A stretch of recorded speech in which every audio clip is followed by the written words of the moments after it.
prestação continuada, o abono salarial e também reduz o poder de compra do salário mínimo.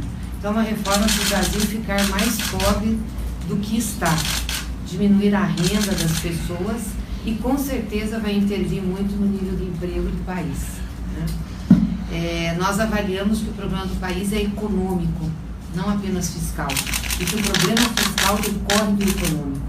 Uma economia baixa, que não tem crescimento já há muitos anos, muito pelo contrário, teve uma queda e os crescimentos muito pequenos não recuperaram isso ainda, e não tem nada por parte do Estado para fazer com que a atividade econômica prospere.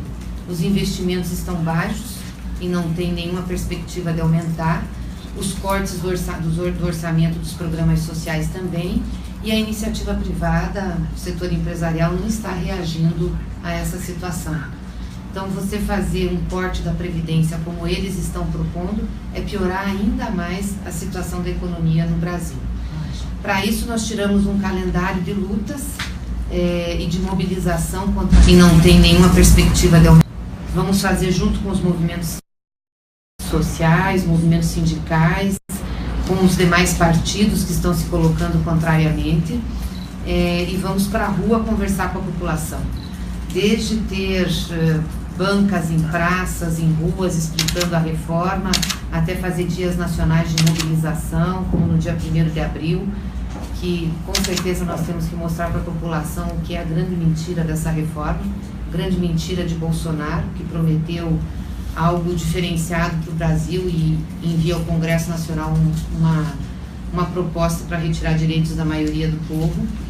Vamos trabalhar com as câmaras de vereadores, com as assembleias legislativas, com audiências públicas, também vamos fazer aulas públicas.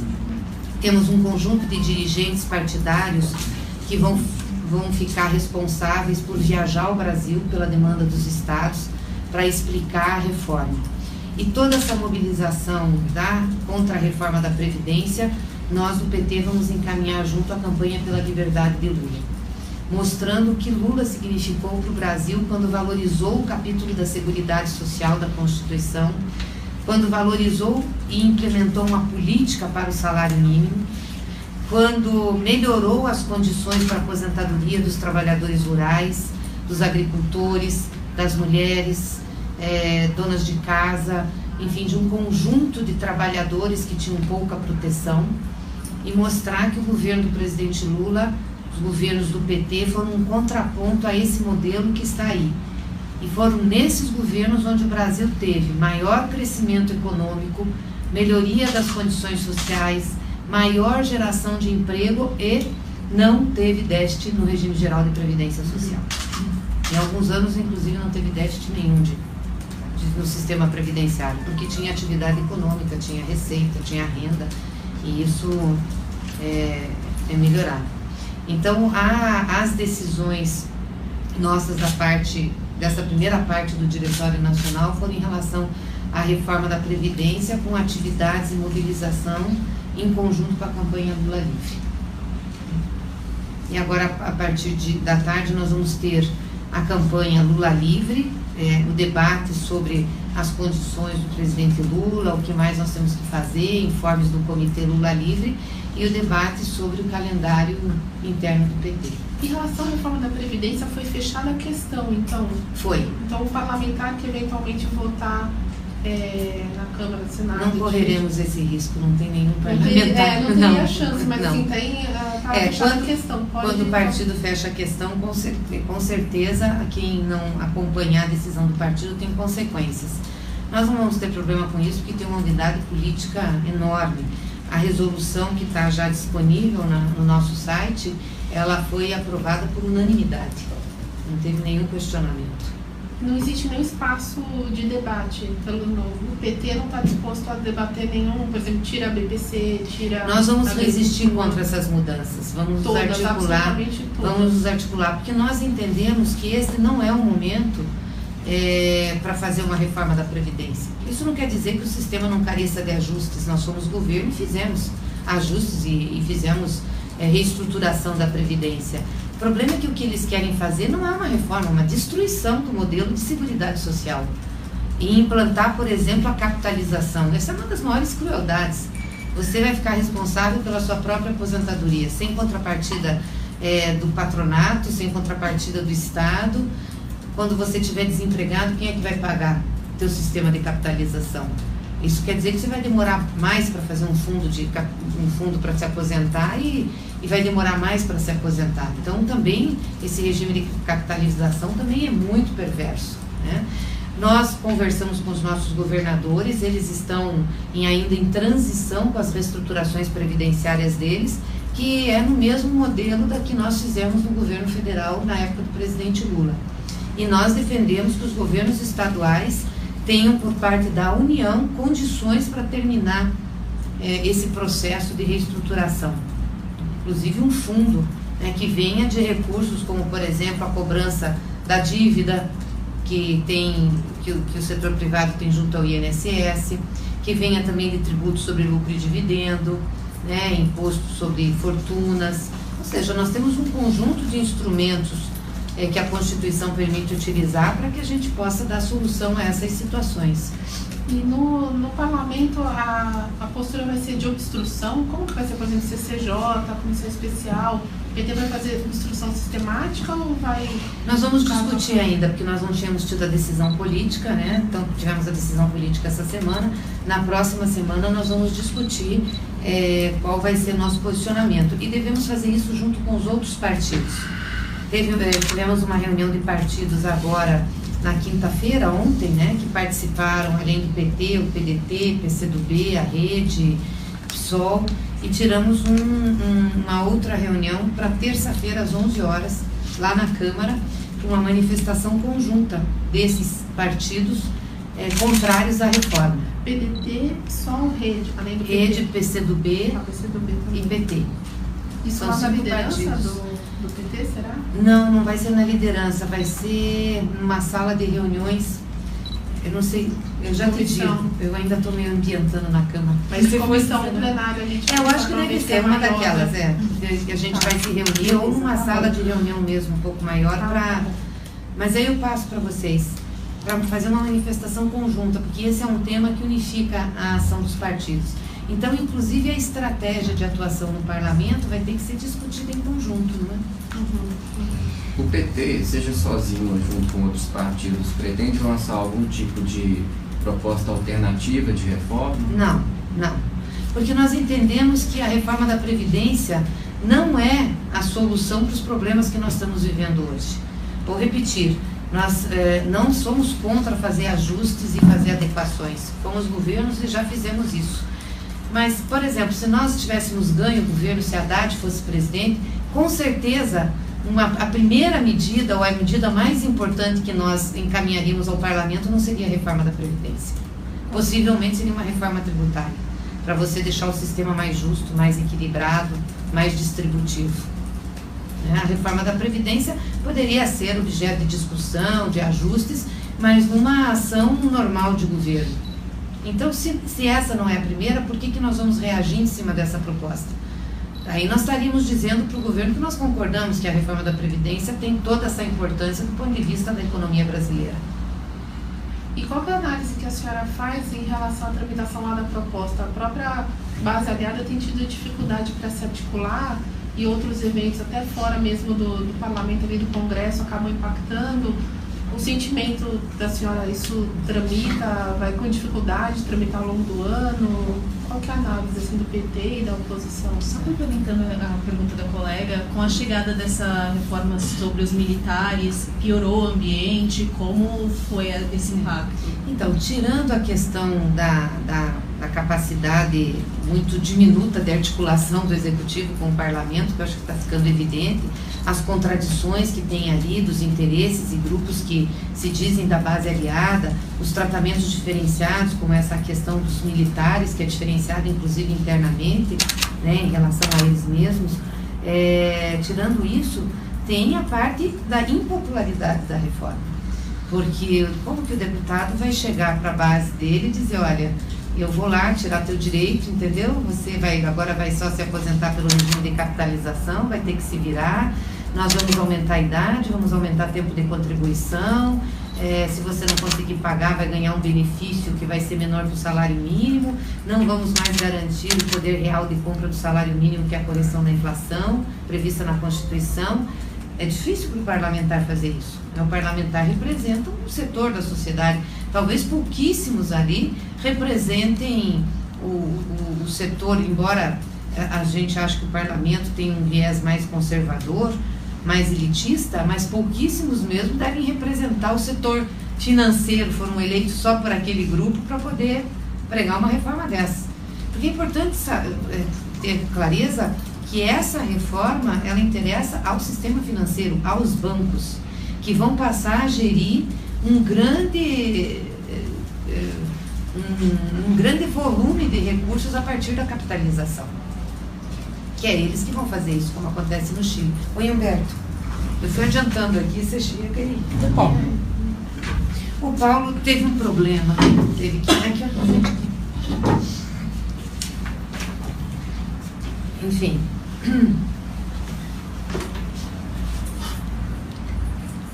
Gleice, eu queria fazer uma pergunta em relação a essa conversa com outros partidos. Houve uma tentativa de criação de uma frente, né, democrática no parlamento, com o PDT, com o pessoal PCdoB, e essa frente acabou não acontecendo justamente porque há divergências no próprio campo, né, da esquerda e do campo progressista.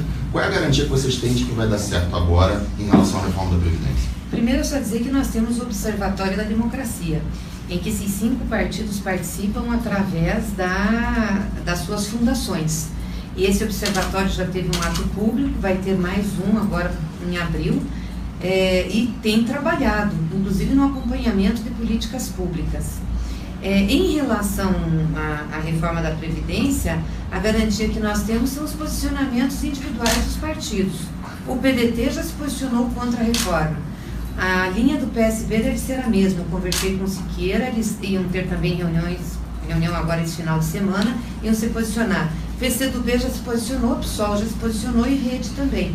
Então nós temos 5 partidos que têm acordo em ser contrários à reforma da Previdência. Isso, portanto, nos ajuda a fazer com que se efetive um movimento de frente de partido nesse caso. Pode ser que tenha outros temas, que um tenha convergência, outro divergência, mas a vida é assim, né? Inclusive no parlamento, a gente vai formando frentes pelos temas que nos deixam mais próximos. A senhora comentou sobre o calendário, de mobilização contra a reforma da Previdência. Como que vai ser? Vocês já desenvolveram um pouco? Tem algumas datas? Nós aprovamos uma proposta aqui para descer aos nossos diretórios estaduais e municipais, que é a primeira, essa mobilização de ficar permanentemente na rua, em praça pública. Nós vamos ter banquinhas, vamos ter pessoas distribuindo material e vamos fazer um abaixo-assinado também contra a reforma. Então nós vamos começar essa coleta já a partir das ações de segunda-feira. Nós vamos fazer. Também orientamos para fazer as audiências públicas nas câmaras e nas assembleias, aprovando moções contrárias. Então, onde nós tivermos vereador, tivermos deputados, o nosso pessoal vai tomar essa iniciativa, né? Já tem essa orientação. Vamos fazer aulas públicas e vamos fazer campanha na internet com hashtag contra a Previdência, para todo mundo subir junto. O que nós tiramos de mais específico é que no dia 1º de abril nós queremos fazer uma manifestação para desmascarar o que é a mentira da reforma. Mas olha, não é uma reforma que tira privilégios, é uma reforma que está atingindo a maioria do povo trabalhador. No dia 7 de abril nós vamos ter os atos da jornada Lula Livre em vários lugares do Brasil. Inclusive vai ter um ato nacional em Curitiba.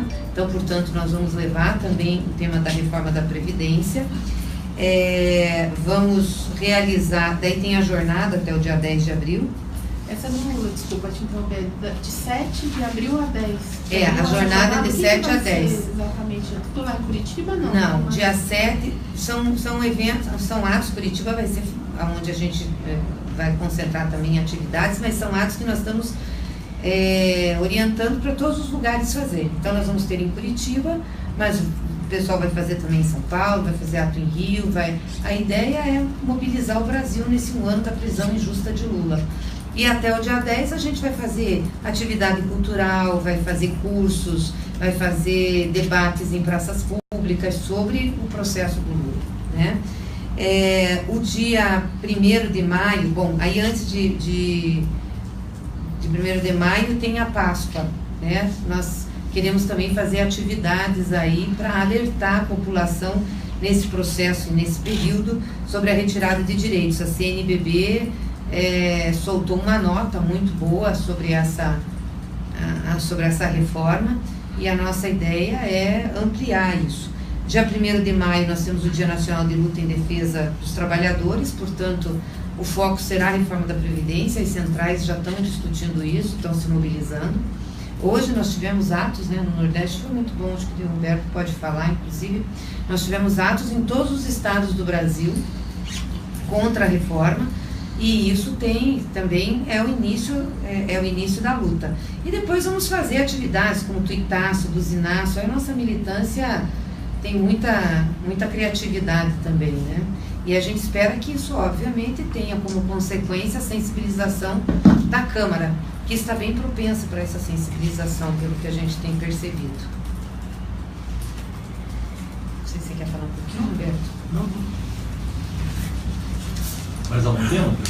Só uma pergunta, na verdade, para tirar uma última dúvida. Essa de 1º de maio vai ter também alguma movimentação a respeito da MP 873, que é aquela da... O movimento sindical está fazendo, sim.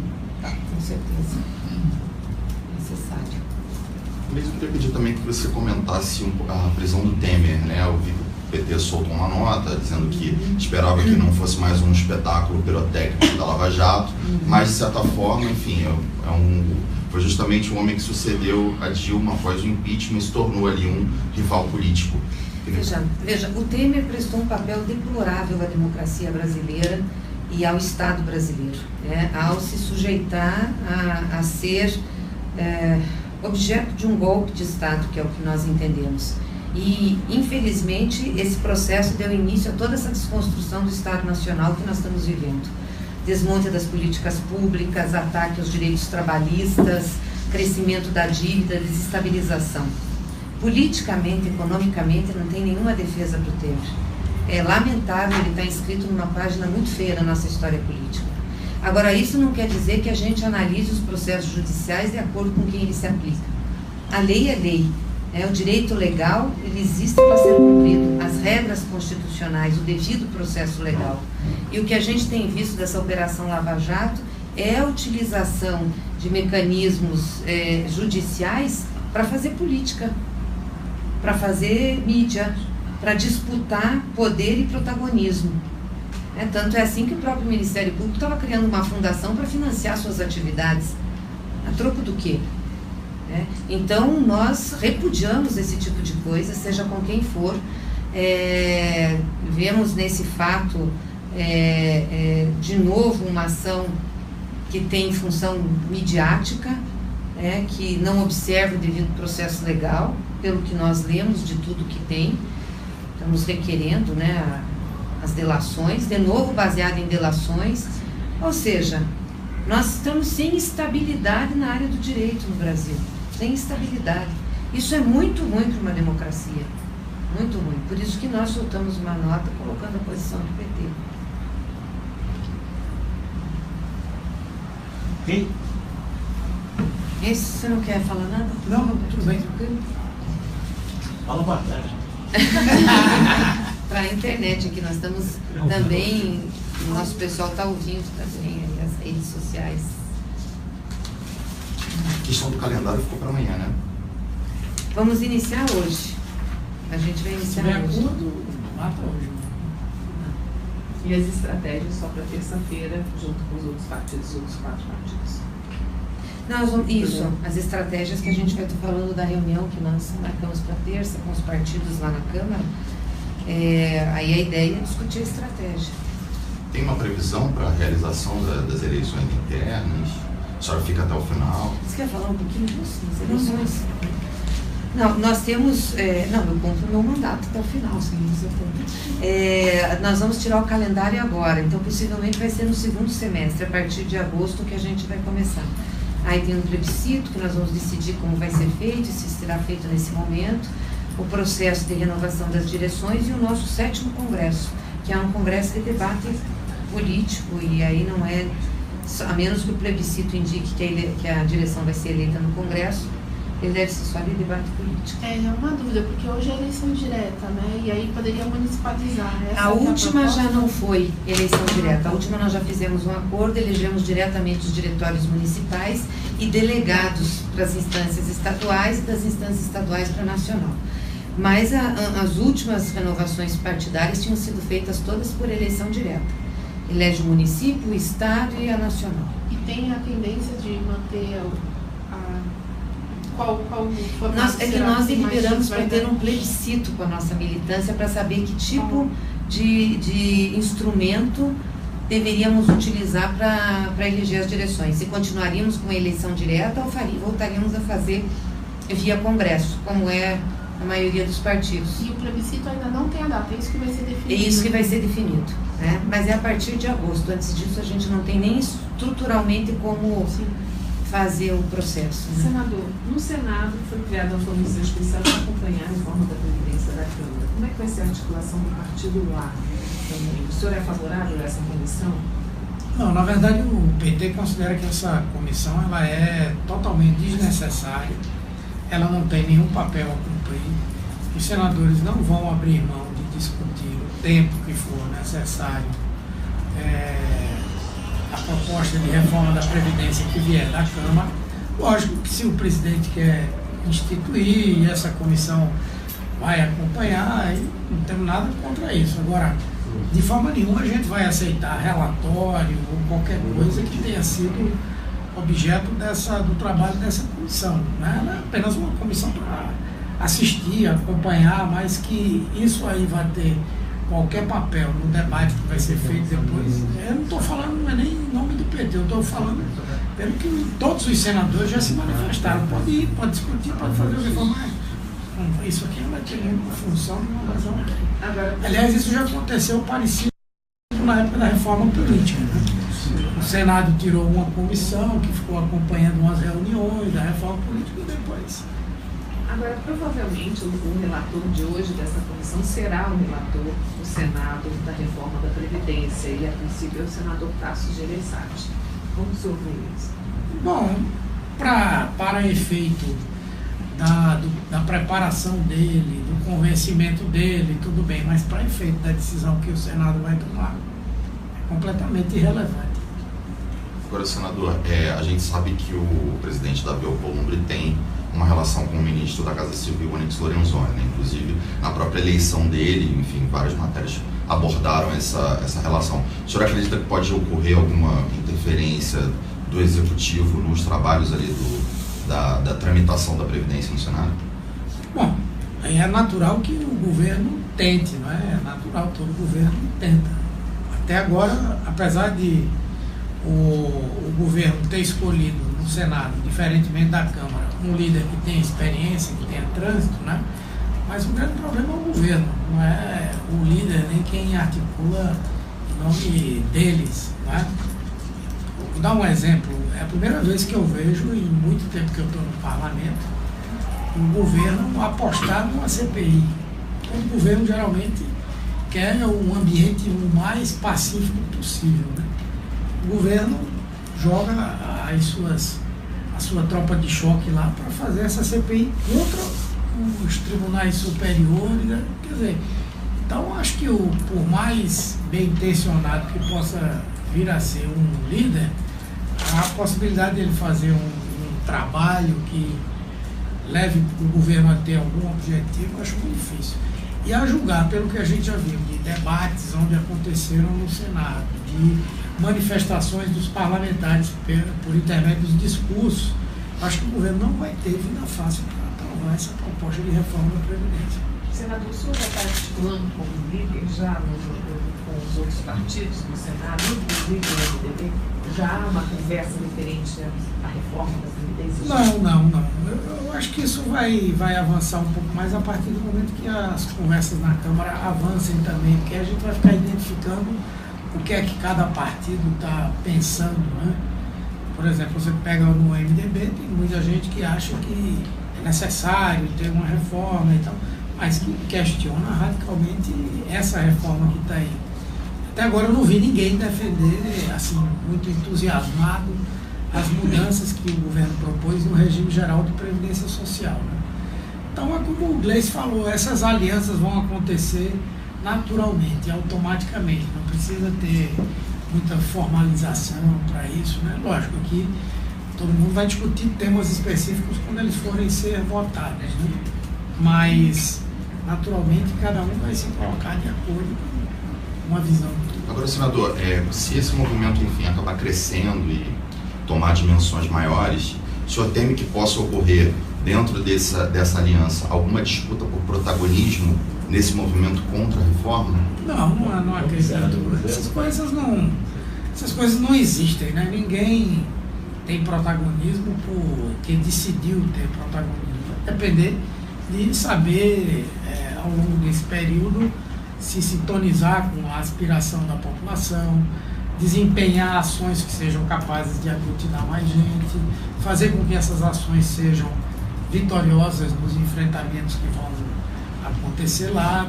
Da nossa parte, nós não temos nenhuma preocupação de exercer qualquer protagonismo. Para nós, o melhor, o que a gente quer é derrotar essa proposta de reforma, é derrotar esse governo, e se for o PT encabeçando, ou quem quer que seja encabeçando, tá muito bom. Senador, emplaca esse CPI da Toga? Você acha que sai do papel? Olha, eu acho que se o governo tiver juízo, emplaca mesmo. Tá bom, pessoal? Obrigada. Muito obrigado.